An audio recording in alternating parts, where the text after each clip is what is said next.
감사합니다. 우리 오늘 하나님 말씀 함께 봅니다. 고린도전서 10장 6절 7절 말씀입니다.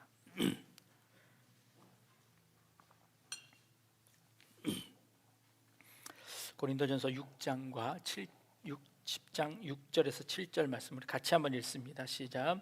이러한 일은 우리의 본보기가 되어 우리로 하여금 그들이 악을 즐겨한 것 같이 즐겨하는 자가 되지 않게 하려 함이니, 그들 가운데 어떤 사람들과 같이 너희는 우상 숭배하는 자가 되지 말라.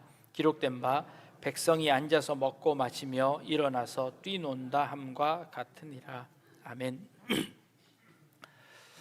태어난 지 만 하루가 지난 아기를 눕혀놓고 아기 아빠가 아기 눈에다가 여러 가지 입 모양을 합니다. 혀를 내밀기도 하고 또 입 모양을 동그랗게 하기도 하고 또 입을 다물기도 하고 여러 모양들을 해보면 그 아기가 그 아빠나 엄마의 모습을 보고 자기 입 모양을 비슷하게 따라하는 그런 현상을 보게 됩니다. 아이들은 본능적으로 자기 눈에 보이는 것을 이렇게 모방하려고 하는 그런 본능이 있답니다. 뇌과학자들이 살펴보니 우리 뇌에는 미러 뉴런이라는 거울 세포라는 것이 있어서 본능적으로 어떤 모습을 따라하려고 하는 그런 기관이 우리의 뇌 속에 있다는 겁니다. 아이가 지능이 발달하면서 그리고 좀 더 성장하면서 조금 더 복잡한 모습들을 모방하게 되고 그 모방하는 것이 어떤 의미가 있는지를 깨닫게 되면서 아이가 자라나고 사회의 관습과 규례들을 익히게 되어지는 것, 그게 교육이라고 말하는 겁니다. 교육뿐만 아니라 예술도 이제 아리스토텔레스서부터 예술 이론이 있는데 그 예술 이론 중에 가장 첫 번째 이론은 모방 이론입니다.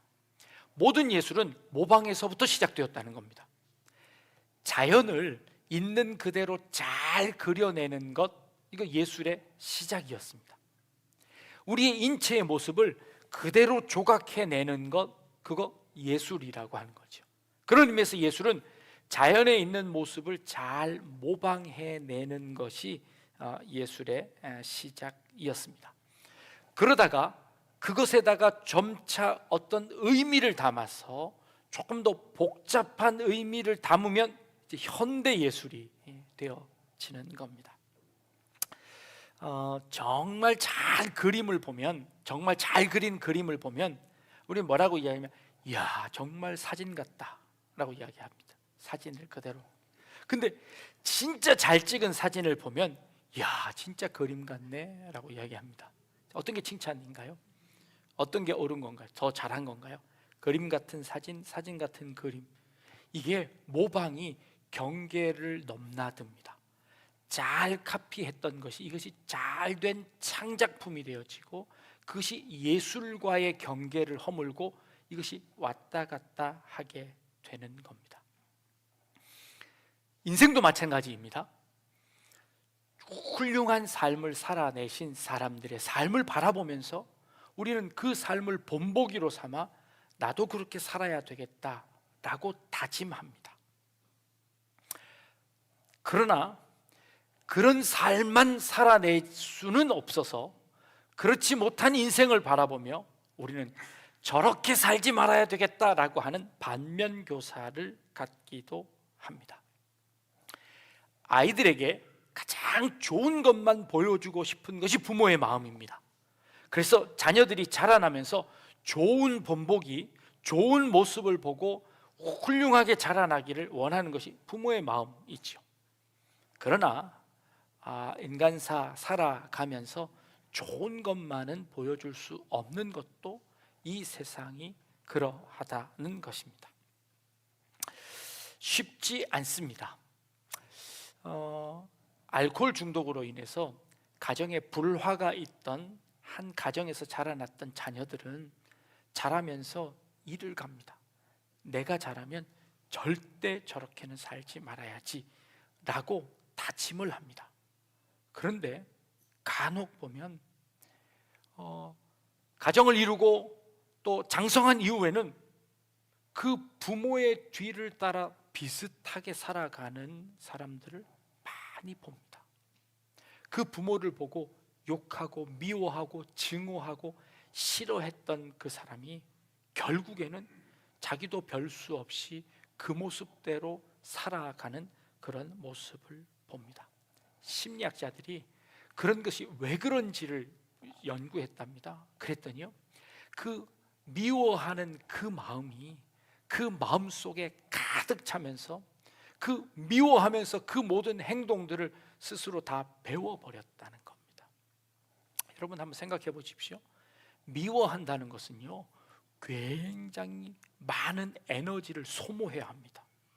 그냥 증오한다고 하는 것은요, 늘 그 마음속에 그 사람의 행동, 그 사람이 했던 말, 그 모든 것들을 마음에 담는 것을 의미합니다. 그러려면 그 얼마나 생각을 많이 하고 얼마나 에너지를 많이 써야 합니까? 그러다 보니 자기도 모르게 욕하면서 그 모습을 닮아버렸다는 겁니다. 사람들은 다짐합니다. 나는 절대로 그렇게 살지 않겠다고 다짐하지만, 그러나 그 본능을 이겨낼 수 있는 사람은 그리 많지 않습니다. 여러분 한번 상상을 해보십시오. 아주 잘 익은 노란 레몬이 있습니다. 또 한쪽 접시에는요, 빨갛게 탐스러운 석류가 이렇게 한 접시 있습니다. 그 석류를 제가 칼로 한번 잘라보겠습니다. 칼로 쫙 자르면 그 석류가 반으로 잘라지면서 그 물이 이렇게 쫙, 벌써 입에 침이 고이시죠? 입에 침이 고이시죠? 그거 보십시오. 우리가 눈으로 보지 않고 상상만 해도 내 몸에 침이 고이는 반응이 일어납니다. 그런데 내가 누군가를 미워한다면, 내가 누군가를 증오한다면 그 증오가 내 몸속에 어떤 요소를 내뿜을지 우리는 알 수 없습니다. 알 수 없습니다. 그 미워하는 것이 그 에너지가 되어서 내가 그 사람의 행동을 똑같이 따라하게 되는 그런 결과를 가져오게 된다는 겁니다. 그렇다면 그런 부모님 밑에서 자란 사람들은 다 그렇게 살아야 하나요? 그렇지 않습니다.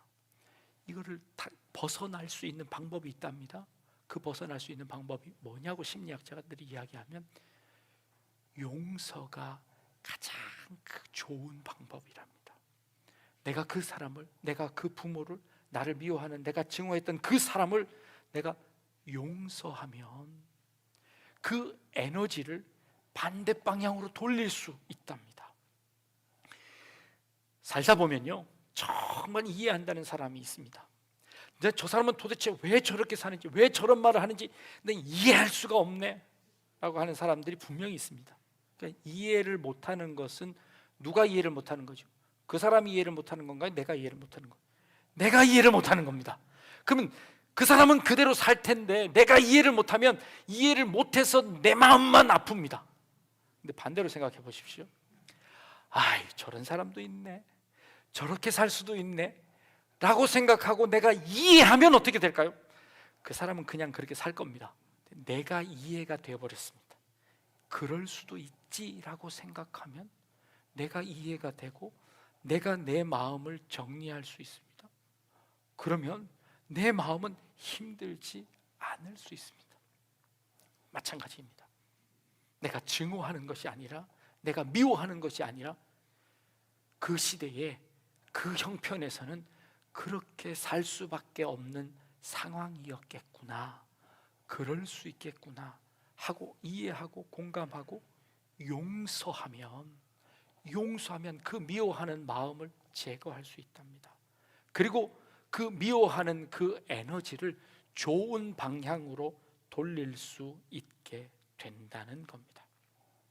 그렇습니다. 성경에 도대체 이 사람들은 어떻게 이렇게 살까? 라는 사람들의 이야기가 기록되어져 있습니다. 반면 믿음의 조상들도 있습니다. 그 믿음의 조상들의 삶을 바라보며 나는 저렇게 살아야 되겠다라고 목표를 삼기도 합니다. 반면 그렇지 못하게 산 사람들의 그 본보기를 통해서 나는 절대로 이렇게 살지 말아야 되겠구나, 저 형편에서 인간이 저렇게 나약하구나, 그러니 하나님의 은혜로 말미암아 내가 그 은혜로 살아가야겠구나 라고 다짐할 수 있습니다. 우리는 하나님의 말씀을 보며 그렇게 본보기로 거울로 교훈 삼을 수 있습니다.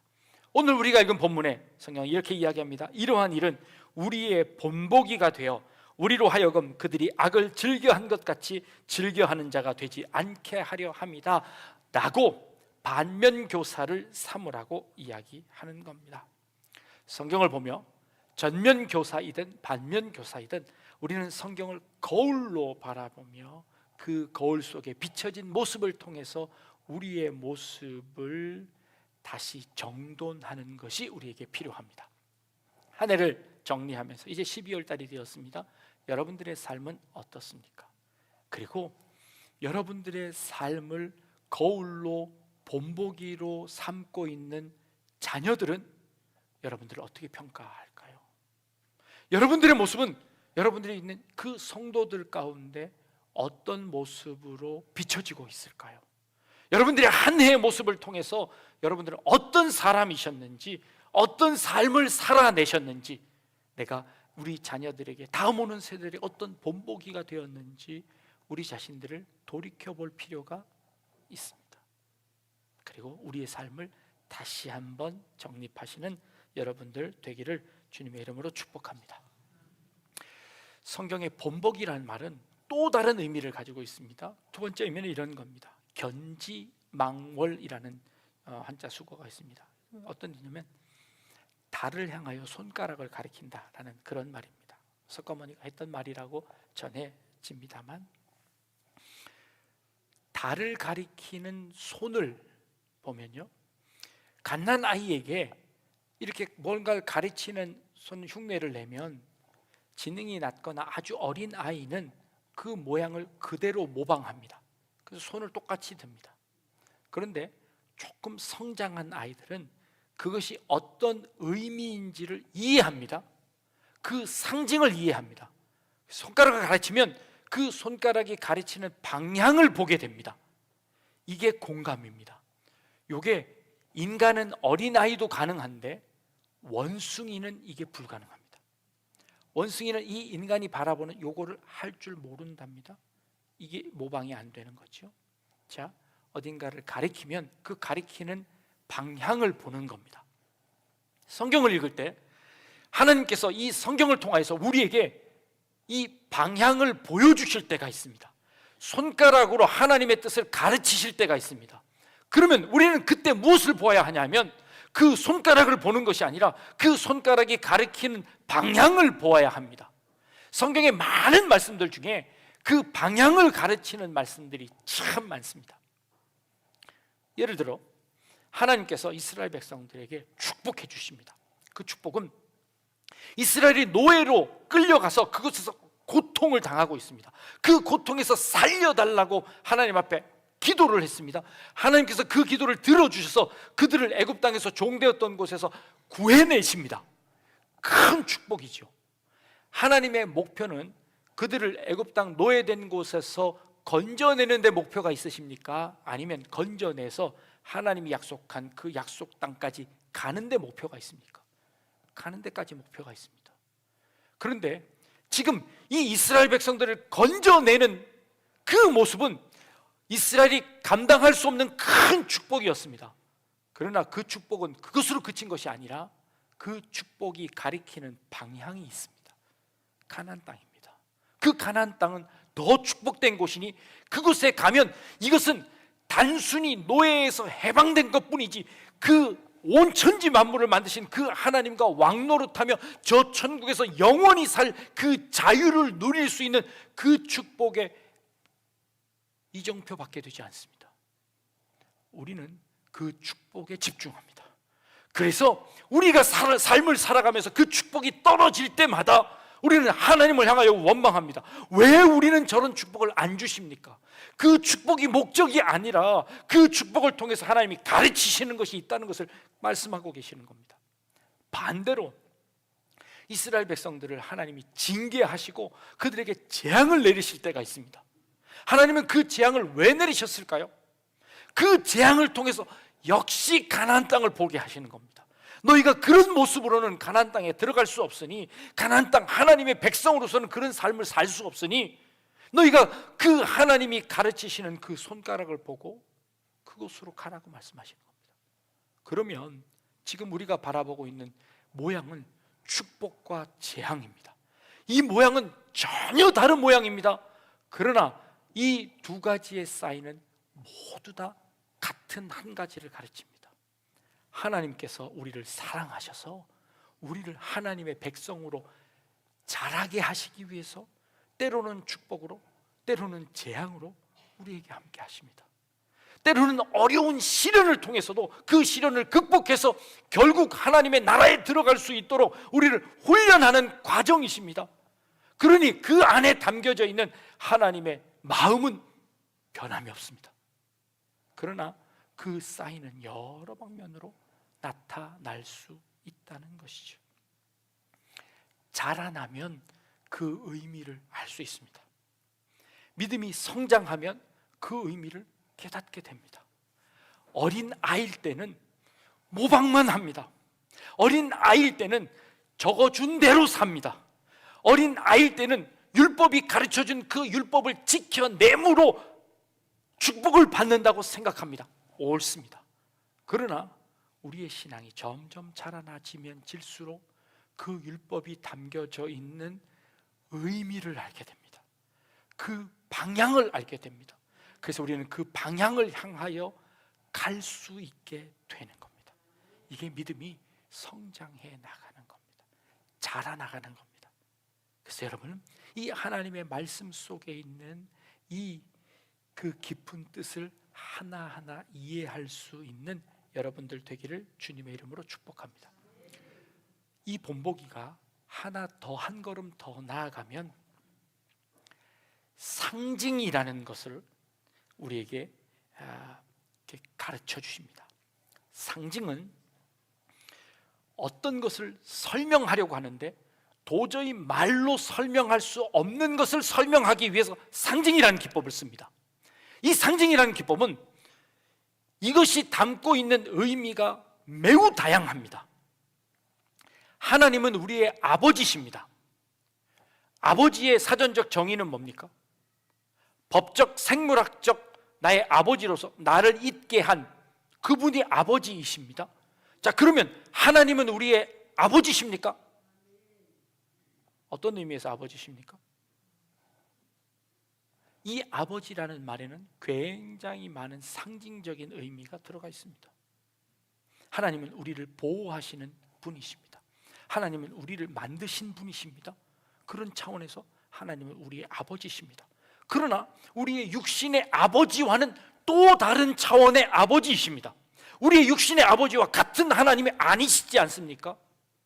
우리 아버지도 아버지라고 하고 나도 아버지라고 하는데 그게 같은 아버지십니까? 아니죠. 상징적인 의미를 가집니다. 고아원에서 태어났던 어떤 한 아이가 아버지의 사랑을 한 번도 받아보지 못했습니다. 근데 하나님을 아버지라고 설명합니다. 그랬더니 그 하나님을 이해하지 못했습니다. 어렸을 때 아버지로부터 학대를 받았던 어떤 한 친구가 주님을 영접했습니다. 그리고 하나님의 아버지의 사랑을 설명했더니 거부감을 가집니다.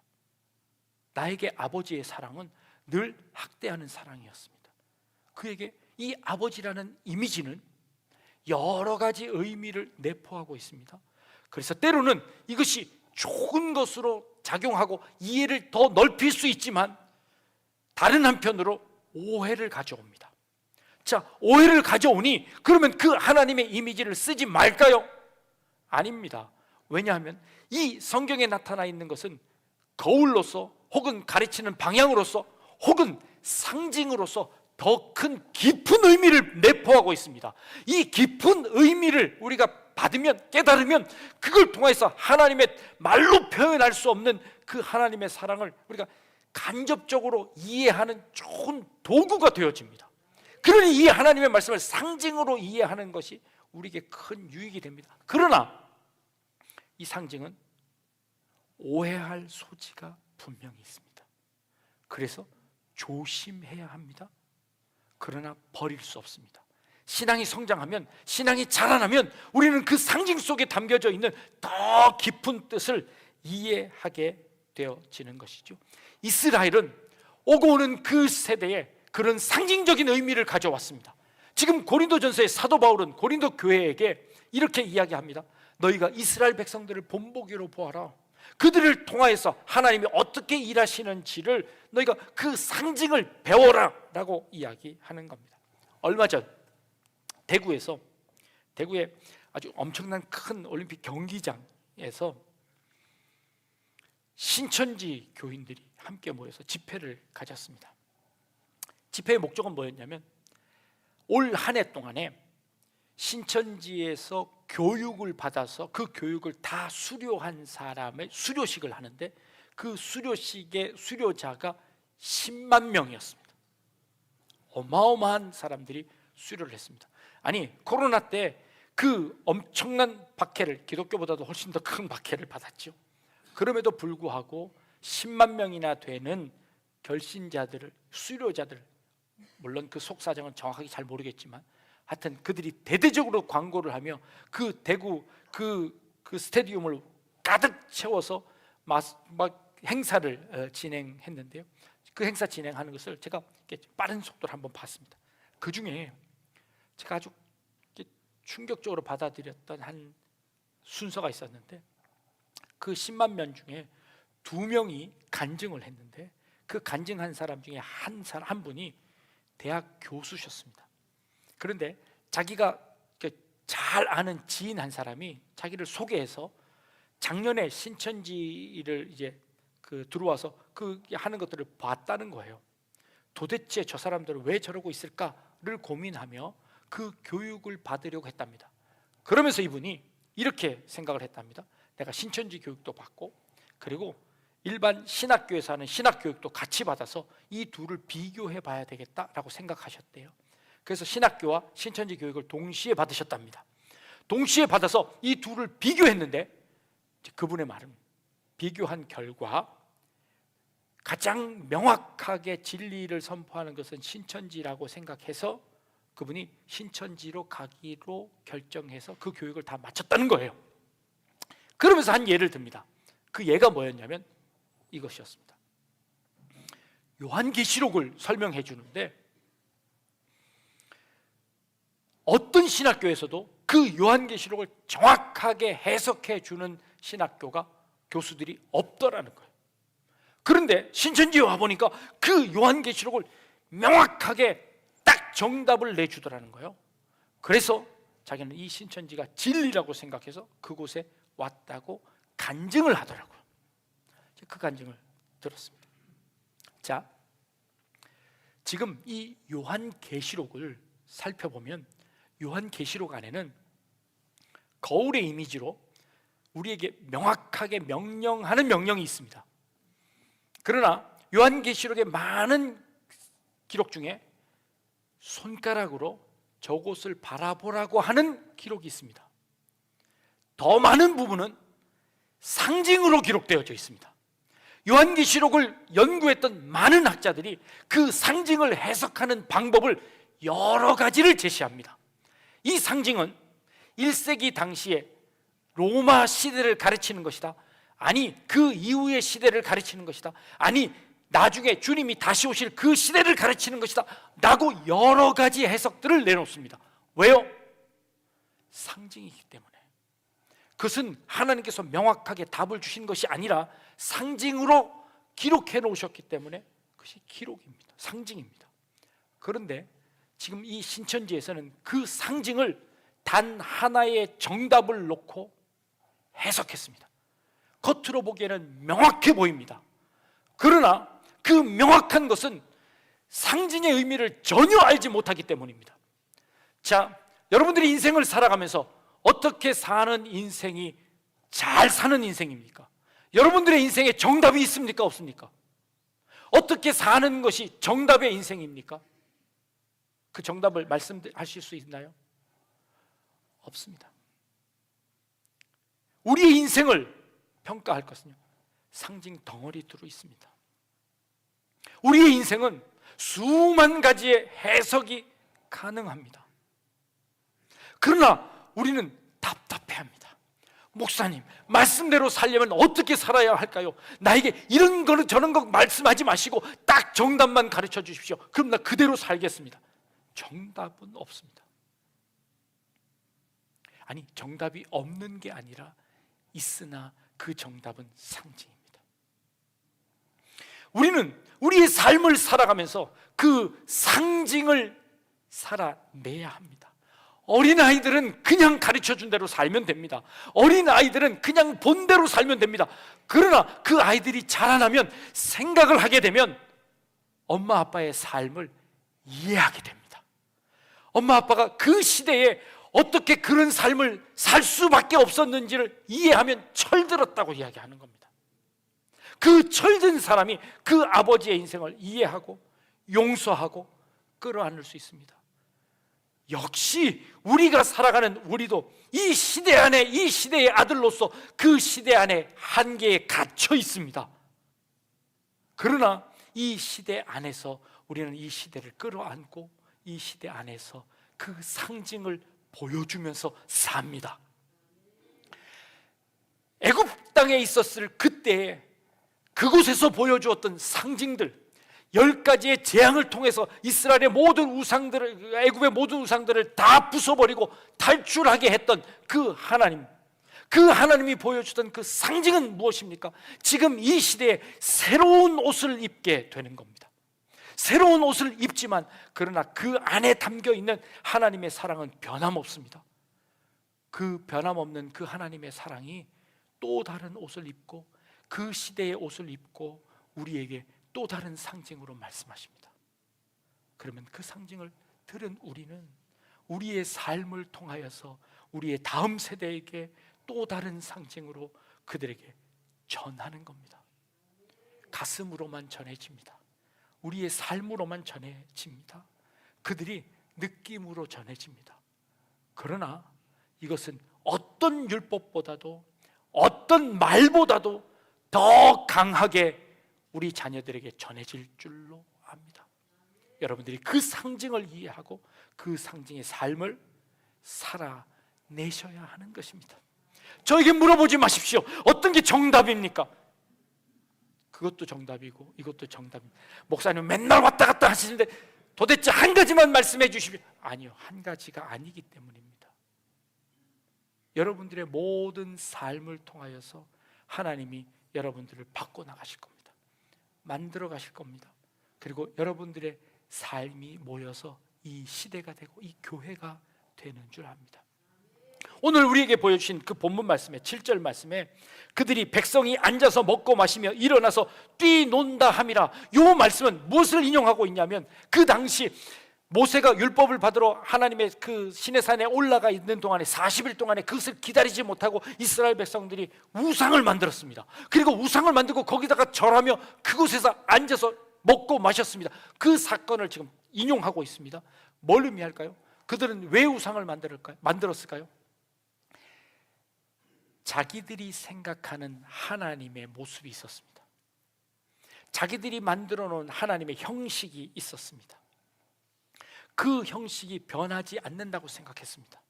그래서 그것이 우상이 되어버렸습니다. 하나님을 자기 생각에 가두어 놓았습니다. 하나님을 자기가 생각하는 그 신앙의 틀 안에 가두어 놓았습니다. 그래서 그들은 자기가 아는 범위 안에서 나를 지켜줄 수 있는 것은 금송아지다 생각했습니다. 그리고 금송아지를 만들고 그곳에서 먹고 지냈습니다. 우상입니다. 한국에 복음이 들어와서 100년이 지났습니다. 100년이 훨씬 지났습니다. 이제 이 100년이 지난 이것이 우리에게 우상이 되어버릴 가능성이 있습니다. 신앙은 이렇게 하는 거야. 예수 믿을 때는, 교회 다닐 때는 예배는 이렇게 드리는 거야 하고 우리의 우상을 만들어 버렸습니다. 아니, 신앙생활은 이렇게 하는 거야 하고 틀을 만들어 버렸습니다. 그 틀을 만드는 순간 우리는 그 틀 안에 갇힙니다. 그 우리 안에 갇힙니다. 시대가 지나면 그 틀은 바뀝니다. 새로운 틀 안에 새로운 옷을 입고 그 안에 참된 그 상징을 담아야 합니다. 그 상징을 담지 못하고 그 의미를 담지 못하고 그 가리키는 방향을 가지 못하고 겉모습만 가지고 있다면, 그 겉모습만 모방한다면 우리는 여전히 옛 시대에 살 수밖에 없습니다. 그 안에 있는 내용을 다 잃어버릴 수밖에 없습니다. 우리는 그 안에 담겨져 있는 것을 찾아야 합니다. 이단들이 그 겉모양만 가지고 있습니다. 그것이 가리키고 있는 의미가 무엇인지를 잊어버렸습니다. 한 가지로 고정시켜 버렸습니다. 그게 이단입니다. 그게 신천지에 하는 일들입니다. 조금 답답합니다. 그리고 조금 혼동스러울 때도 있습니다. 괜찮습니다. 그러나 우리는 그 사랑을 가지고 있습니다. 그 하나님에 대한 상징을 우리의 가슴 속에 가지고 있습니다. 그리고 시대마다 새로운 옷을 입습니다. 이번 코로나를 겪으면서 우리는 많은 틀들을 부셔야만 했습니다. 그런데 우리는 자꾸 그 부서진 틀들을 다시 세우려고 합니다. 새로운 시대로 나아갑니다. 새로운 시대를 향하여, 새로운 바뀐 모습으로 향하여 우리는 그것을 향하여 나아갈 겁니다. 그러나 우리 안에, 우리의 가슴 속에 그 하나님의 사랑 상징은 있지 않습니다. 그걸 잃어버릴 수는 없습니다. 그걸 담고, 그리고 그것을 담아내는 우리의 삶의 방법을 통해서, 우리의 삶의 여러 가지 삶을 통해서 우리는 또 이 시대를 대표할 겁니다. 다음 시대 우리의 자녀들은 우리의 모습을 보고 우리의 삶을 통하여서 그 의미를 찾아낼 겁니다. 그리고 그 의미를 배울 겁니다. 그리고 그 의미를 계승해 나갈 겁니다. 자기들의 방법으로, 자기들의 방식대로 그렇게 나가야 합니다. 그래야만 참 진리가 이 시대 가운데 존재하게 됩니다. 진리가 너희를 자유케 할 것이다 라는 말씀입니다. 그 자유가 진리를 더 온전하게 할 겁니다. 이것이 하나님께서 우리에게 주신 말씀인 줄 믿습니다. 그래서 이 좋은 본보기를 보며 그 안에 있는 핵심, 상징을 찾아내고, 그리고 우리의 삶을 통하여서 그 상징을 계승할 수 있는 우리 성도님들, 그리고 우리 교회 될 수 있기를 주님의 이름으로 축복합니다. 기도하겠습니다.